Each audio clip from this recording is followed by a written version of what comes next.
Happy Sunday, everybody. I hope you guys are doing good. I'm doing pretty good today. And today this video is going to be a little bit different. It's going to be about one of my books, or about my books, and a topic that this whole social media, especially, and people in general, are so celebrity. They're just really into like celebrity life and what people are wearing, how they live, in their lives, and they really don't know the real person, and they think everything's so perfect. But today we're just going to talk about celebrity friends, and what it's like. And it's not all it's cracked up to be. I've known celebrities all of my life, and I've seen some things that are not so beautiful, but still you get glitter hooked and you just keep going back for more until you get burned. But I won't say everything was bad, but they inspired books, because I had to get those stories down on paper. And I kept journals. I always kept journals of things, because that's just what I do. I was a writer. I am a writer. And so I came up with this word glitter hook, because that's the best term. It's like you get hooked on the glitter and the glamour and all of that, and then you start seeing the ugly side and the scary side. And myself and my friends and some of my family, we just really got to see a lot of that up close and personal. And I have celebrities in my family, and it's not always perfect, and things happen that the outside world just does not, they wouldn't even understand, and they wouldn't believe it, especially for women. And so I've been invited to the Diddy parties back in the 90s, but fortunately we left before we got to see anything crazy. And maybe nothing crazy ever happened at that time, around 1996, at it was NBA All-Star Weekend in San Antonio. And that was a time when like Biggie Smalls was really being introduced, and so it was like a show. And I was there with a girlfriend, but we went and we didn't really know who they were at that time, so we left. And with everything that's happened now, thank goodness we left, because who knows, because we were invited to the party, who knows what would have happened. So anyway, I'm glad we left and went about our business with that. But celebrity friends, and I was invited to, I was just kind of encouraged, is the word, to write down these stories. And like, you should write a book, girl. And I'm like, I can't do that. I don't tell on people and expose. But I used to read Jackie Collins books and those types of books. And I'm like, but I don't have to say who and when, or if the stories are even real,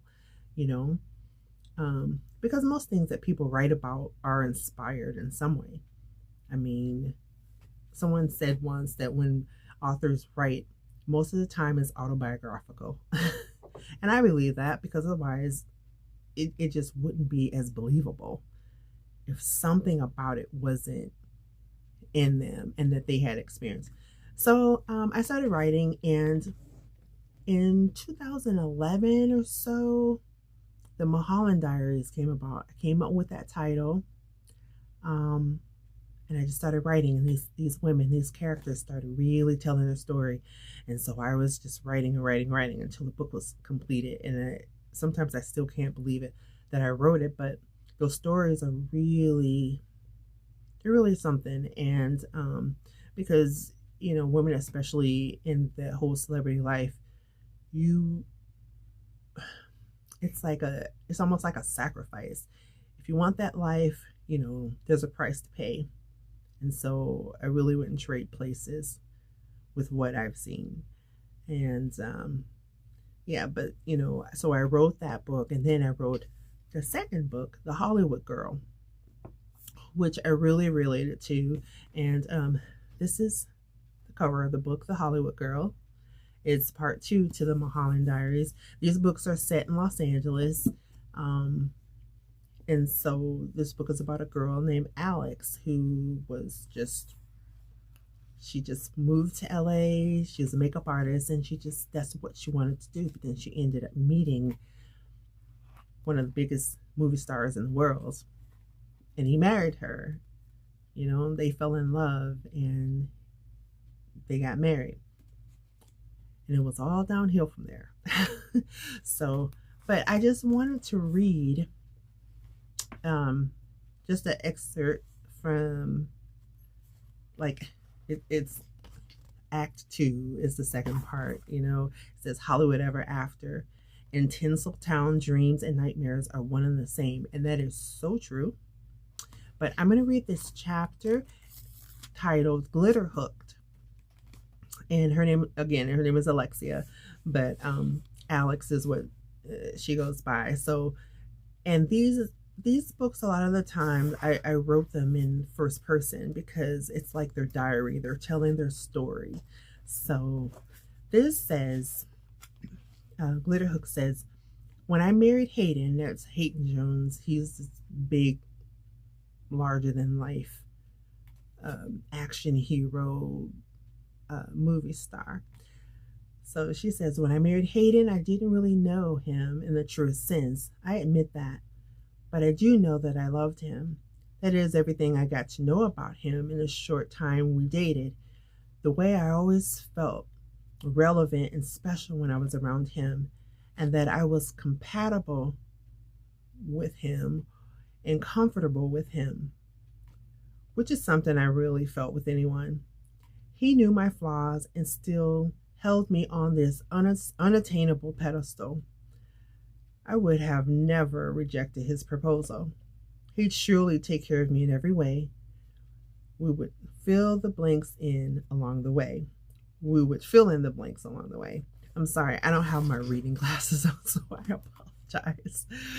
So it says, Hayden and I got married because he had chosen me and wanted no one else to love me the way that he planned to. And he did love me like no one else could have. I was swept off my feet by the way he spoiled and showed me off around town. Hollywood fell in love with me just as much. Alexia Jones was their latest focus. Who's that sweet little temptress that married the box office hunk? My name was inked on the list of the most desired charities, fashion events, and parties. I was kept pretty busy. So much so that I turned a blind eye to the chaos that my life was becoming. Even with that said, I was open and responsive to all of it. I accepted the luncheon invitations, the free swag and clothes, and the gifts from people I had never even met. All because I was Hayden Jones's wife and they wanted or needed something from him. That's how it starts. Unlike all of the goodies I received from men before I met Hayden, half the time I would now send the good stuff to Barstow so that Mom could enjoy it, because I knew there was more to come. I became one of the most photographed women in the town. Everywhere we went, paparazzi were there. It made me feel self-conscious, but over time, Hollywood glitter hooked me. And when she does that, there's no turning back. It becomes a way of life. When we got off that plane in LAX, it was all downhill, and I didn't see it coming. And so her story continues, and it's just really interesting and kind of a cautionary tale. But it's a fun book too. It is fun. There's some good stories in there, and people have asked me, like, who are you talking about? Who are these people? Now, I don't know. I made those characters up. And but they are good books. But yeah, sometimes I've had cousins or younger people that want to live their life or whatever and do the whole celebrity thing. And I still do enjoy, like everybody knows, I love Oscar season, and if I can go to LA for it, that's what I'm doing. I go and we stay in nice hotels, we have nice dinner, meet celebrities, and you know, they are excited to meet us. Like my guy cousins, my girl cousins, we just fit in and just have a good time. Everybody should be allowed to have the type of environment that they enjoy sometimes. And then you come back home to reality. You come running back home to reality because, like I said, Hollywood can really glitter hook you and you can get lost. But yeah, I just wanted to just briefly talk about that, because we live in a celebrity obsessed world. And just be careful what you ask for because you just might meet them.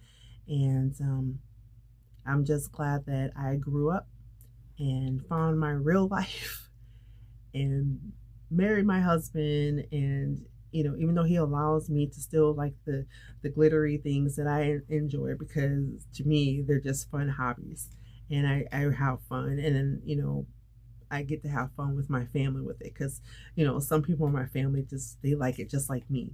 We like the nice dinners and dress up and go out on Oscar Sunday night and just have a good time. And like I said, I have cousins who are celebrities and in the music business and actors, actresses, and so it's just kind of like in our blood, I guess. But we enjoy it. So I just wanted to read that little part of that book because that was one of my favorite moments when her life really was going to start, and she was so excited about it. And it just went a little bit dark. So yeah, so if you guys haven't read my book, please read. This book is really good. They're really good. And the first one, the Mulholland Diaries, this is the first one. So this is the one that started it all. And I think this one's probably closest to my heart because, first of all, it was the first one. And it just, some of the things in the book just brought back memories, good and sad memories. But I always say I have no victims in my books. These women are amazing and they overcome some things. So yeah, but I hope you guys are doing good. And let me know what you thought about what I just spoke about, or if you've met any famous people, or what do you think about that whole thing. They're just people just like us, and a lot of them don't even take themselves that seriously. They play characters, and even when they go about town and meeting fans and so forth, it's still a character. We were having dinner last year.